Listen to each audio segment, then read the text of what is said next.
Cumprimento a todos os meus irmãos com a paz de Jesus. Seja bem-vindo ao estudo do Grande Conflito, capítulo 24. Quando começa o julgamento divino? O assunto do santuário foi a chave que desvendou o mistério do desapontamento de 1844. Revelou um conjunto completo de verdades ligadas harmoniosamente entre si e mostrando que a mão de Deus dirigira o grande movimento do advento e apontava novos deveres ao trazer à lume a posição e obra do seu povo.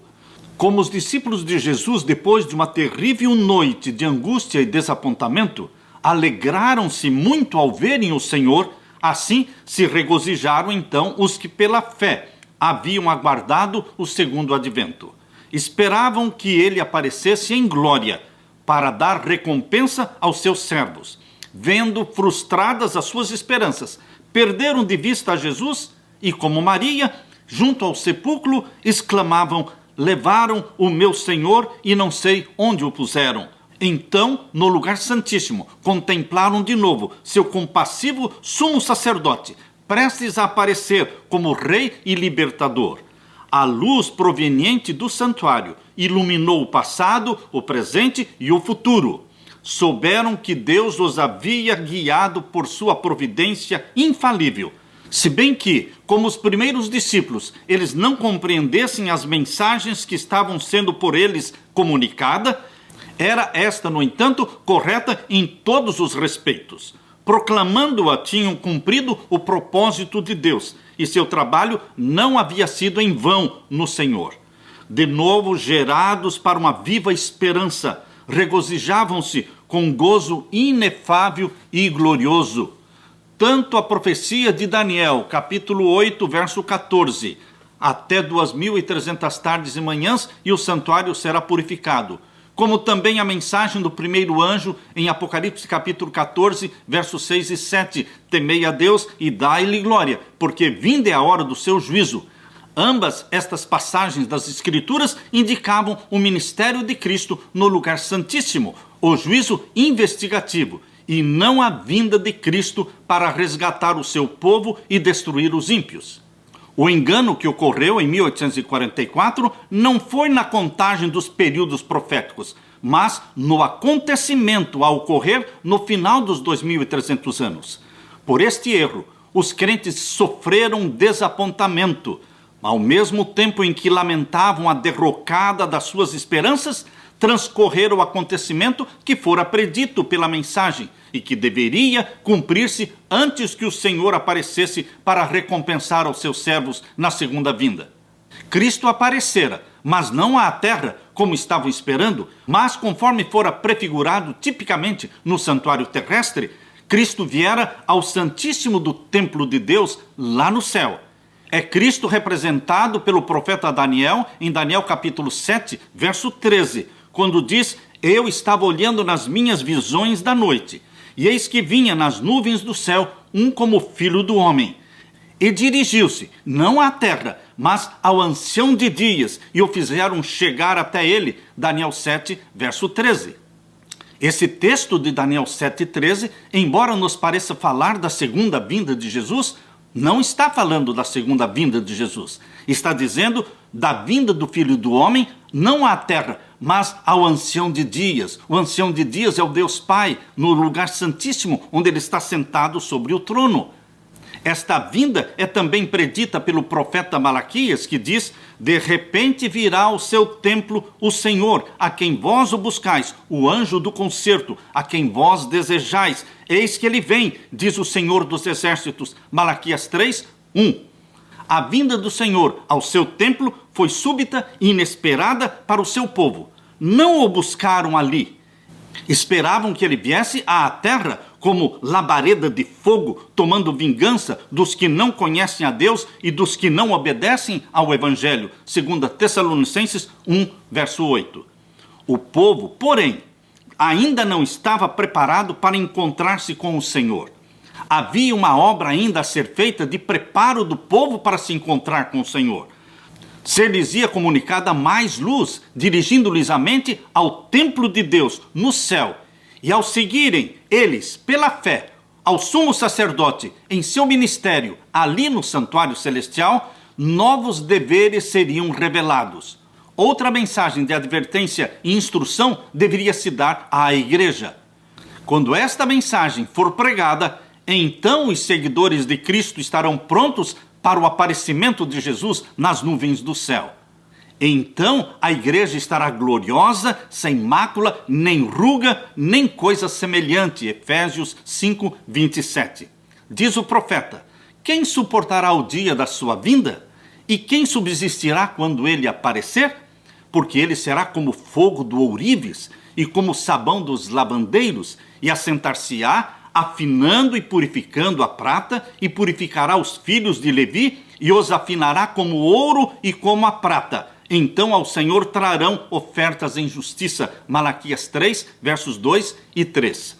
Os que estiverem vivendo sobre a terra, quando a intercessão de Cristo cessar lá no santuário celestial, deverão, sem mediador, estar em pé na presença de um Deus santo. Suas vestes devem estar imaculadas, o caráter deve estar liberto do pecado pelo sangue da aspersão. Mediante a graça de Deus e seu próprio esforço diligente, devem os crentes ser vencedores na batalha contra o mal. Enquanto o juízo da investigação prosseguir no céu, enquanto os pecados dos crentes arrependidos estão sendo removidos do santuário, deve haver uma obra especial de purificação ou do afastamento do pecado entre o povo de Deus aqui na terra. É tempo de nos purificarmos, confessando os nossos pecados e afastando-nos do pecado.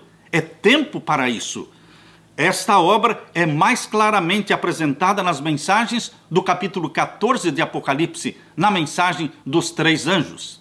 Além da vinda do Senhor Jesus ao seu templo, em 1844, ao Santíssimo, o profeta Malaquias também prediz o segundo advento de Jesus, sua vinda para a execução do juízo. Nestas palavras, disse Malaquias: e chegar-me-ei a vós para juízo, e serei uma testemunha veloz contra os feiticeiros e contra os adúlteros e contra os que juram falsamente, e contra os que defraudam o jornaleiro e pervertem o direito da viúva e do órfão e do estrangeiro, e não me temem, diz o Senhor dos Exércitos. Malaquias 3, 5.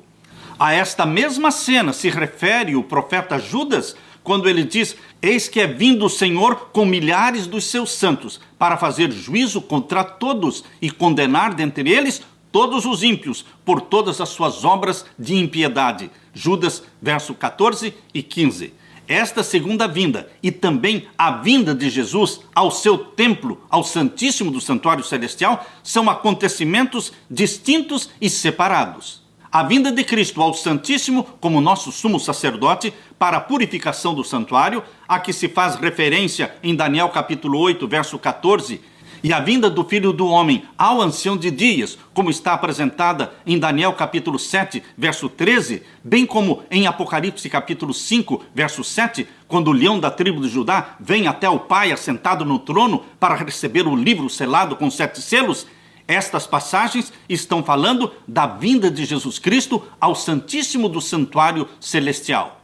Também Malaquias, no capítulo 3, está falando da mesma cena. São descrições do mesmo acontecimento. E isso é também representado pela vinda do esposo ao casamento, descrita por Cristo na parábola das 10 virgens em Mateus capítulo 25. A proclamação, aí vem o esposo, foi feita no verão de 1844. Desenvolveram-se então as duas classes representadas pelas virgens prudentes e as loucas. Uma classe que aguardava com alegria o aparecimento do Senhor e que estivera diligentemente estudando e se preparando para o encontrar, e outra classe que, influenciada pelo medo e agindo por impulso de momento, se satisfizera com a teoria da verdade, mas estava destituída da graça de Deus. Na parábola, quando o esposo veio, as que estavam preparadas entraram com ele para as bodas.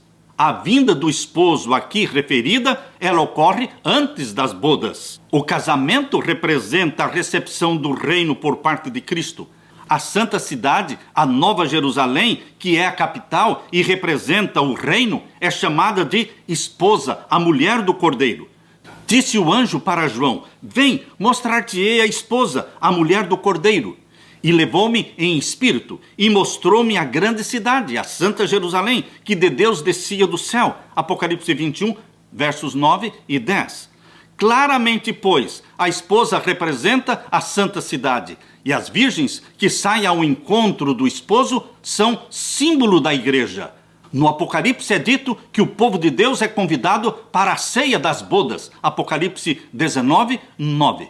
Cristo, conforme declarado pelo profeta Daniel, receberá do ancião de dias, lá no céu, o domínio e a honra e o reino. Receberá também a Nova Jerusalém, a capital do seu reino, adereçado como uma esposa ataviada para o seu marido.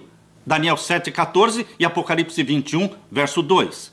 Tendo recebido o reino, Jesus virá em glória como Rei dos reis, Senhor dos senhores, para a redenção do seu povo, que deve assentar-se com Abraão, Isaque e Jacó à sua mesa, em seu reino, como diz Mateus 8,11, Lucas 22, 30. A fim de participar da ceia das bodas do Cordeiro.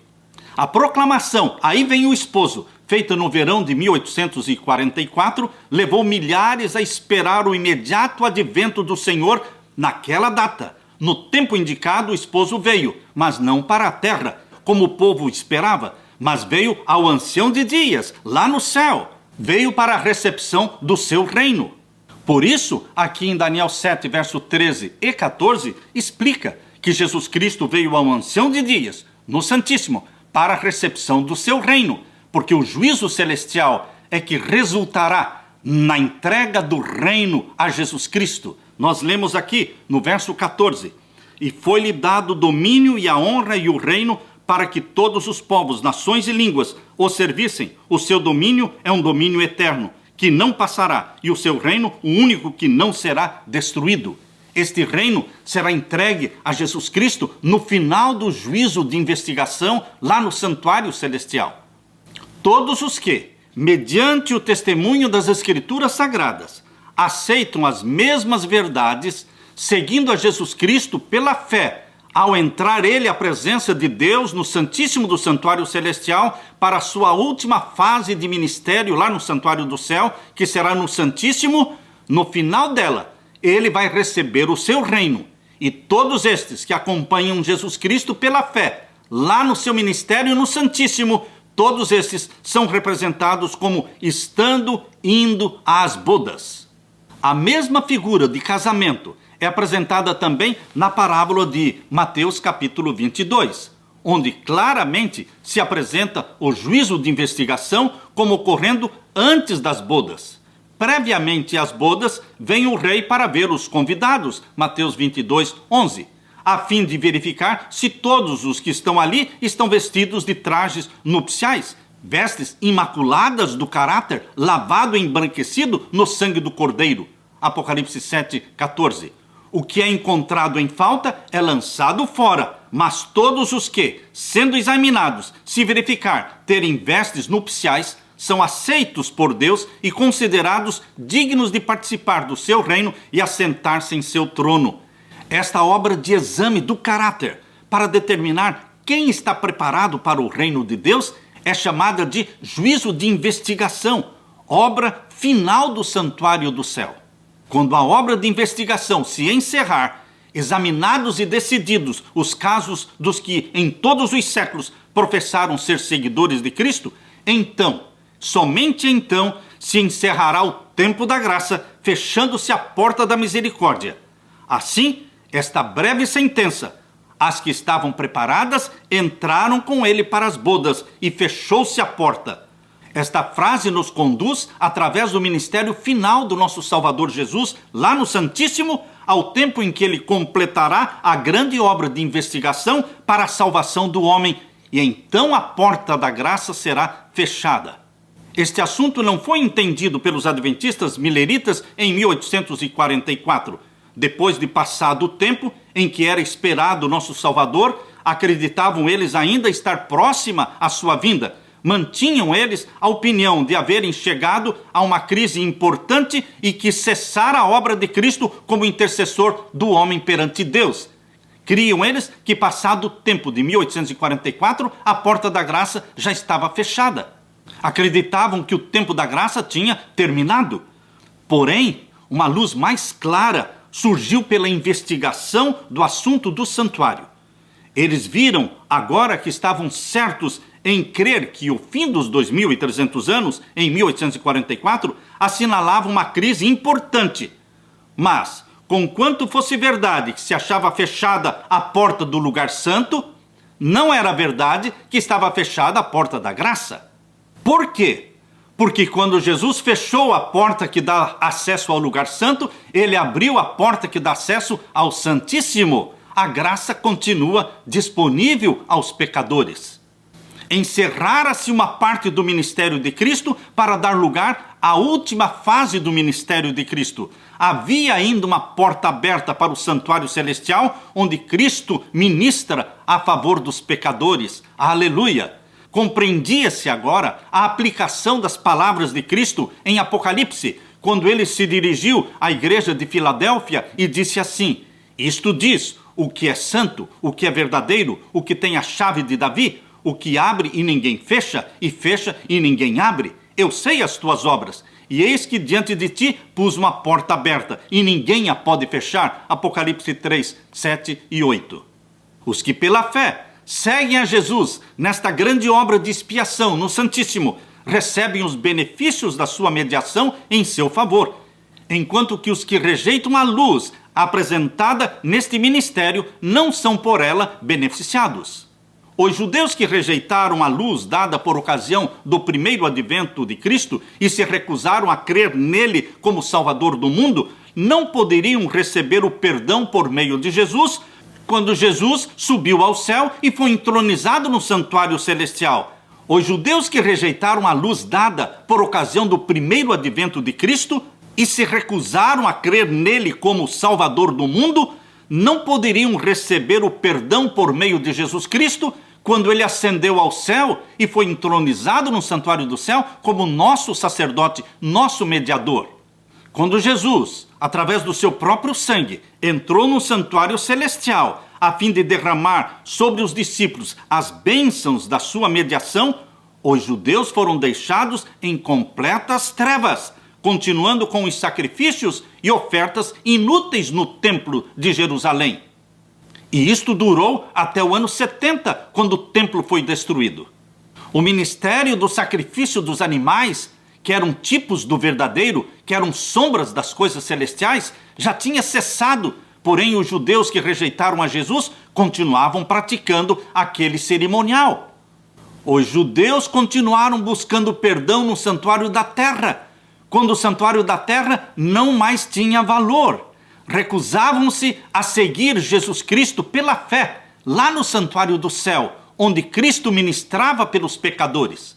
Este estado dos judeus incrédulos ilustra muito bem a condição dos indiferentes e dos incrédulos entre os professos cristãos que voluntariamente ignoram a obra do nosso misericordioso sumo sacerdote no santuário do céu. No cerimonial típico do santuário terrestre, quando o sumo sacerdote entrava no lugar santíssimo no dia da expiação, o dia 10 do 7º mês, exigia-se de todos os israelitas que se reunissem em torno do santuário e, do modo mais solene, humilhassem a alma perante Deus para que recebessem o perdão dos pecados e não fossem extirpados do povo de Deus. Assim também, meus queridos, Jesus Cristo está no Santíssimo do Santuário Celestial. Nós deveremos nos reunir em torno desse tema, o santuário celestial, o ministério de Jesus no Santíssimo, e deveremos humilhar a nossa alma, humilhar o nosso coração em confissão dos nossos pecados, para não sermos extirpados do povo de Deus. Estamos vivendo em tempo de juízo, estamos vivendo no tempo da purificação do santuário celestial. As pessoas não podem impunemente rejeitar as mensagens de advertência que Deus lhes manda em sua misericórdia. No tempo de Noé, a mensagem do céu foi endereçada ao mundo e a salvação do povo dependia da maneira como receberiam a mensagem de Deus. Rejeitada a advertência, o Espírito de Deus foi retirado da raça pecadora antediluviana e pereceram nas águas do dilúvio. Nos dias de Abraão também, a misericórdia de Deus cessou de contender com os culposos habitantes de Sodoma e Gomorra e todos, com exceção de Ló e a sua família, foram consumidos pelo fogo enviado do céu. Assim foi também nos dias de Cristo. O Filho de Deus declarara aos judeus incrédulos daquela geração, dizendo: vossa casa vai ficar-vos deserta. Mateus 23, 38. Olhando através dos tempos para os últimos dias, o mesmo poder infinito declara a respeito dos que não receberam o amor da verdade para se salvarem. Por isso, Deus lhes enviará a operação do erro, para que creiam na mentira, para que sejam julgados todos os que não creram na verdade, antes tiveram prazer na iniquidade. 2 Tessalonicenses, capítulo 2, versos 10 a 12. Sendo rejeitados os ensinos da palavra de Deus, Deus retira o seu espírito e os deixa entregues aos enganos de Satanás. Porém, queridos, hoje a porta da graça ainda está aberta. Cristo intercede ainda em favor do homem e luz será concedida aos que a buscam. Posto que isso não fosse a princípio compreendido pelos adventistas mileritas, tornou-se mais tarde claro, ao começarem a desvendar-se-lhes as passagens que definem a sua verdadeira posição. O transcurso do tempo, em 1844, foi seguido de um período de grande prova para os que ainda mantinham a fé no advento. Seu único alívio, seu único conforto era a luz celestial que lhes dirigia a mente, lhes dirigia o espírito para o santuário celestial, onde Jesus Cristo intercede ainda pelos pecadores. Alguns, naquele tempo, renunciaram à fé na contagem anterior dos períodos proféticos e atribuíram aquele movimento do advento a um movimento que foi movido por forças humanas ou por forças satânicas. Passaram a negar que o Espírito Santo estivera presente no movimento adventista milerita. Outra classe, porém, sustentava firmemente que o Senhor os guiara, o Espírito de Deus os guiara na experiência por que passaram e, como esperassem, vigiassem e orassem a fim de conhecer a vontade de Deus, viram que o seu grande sumo sacerdote começara a desempenhar outra parte do ministério. Foram levados a ver também a obra final da igreja. Obtiveram mais clara compreensão das mensagens do primeiro e segundo anjos, lá de Apocalipse 14, e foram habilitados a receber e a dar ao mundo a solene advertência da terceira mensagem angélica, do terceiro anjo de Apocalipse capítulo 14. Queridos, essa é a mensagem que sobre nós está brilhando hoje. Continua sendo uma mensagem do santuário celestial, onde Jesus está realizando, desde 1844, a última fase do seu ministério no Santíssimo do Santuário do Céu. As três mensagens angélicas de Apocalipse 14 chama a nossa atenção, chama a atenção do mundo inteiro para o final do juízo celestial. Estamos vivendo em um tempo solene, soleníssimo, pois se aproxima rapidamente o dia glorioso da segunda vinda de Jesus. Estamos nós preparados para isso? Está você amando e ansiando pela segunda vinda de Jesus? Que Deus te abençoe nesta bendita esperança da volta de Jesus. Amém.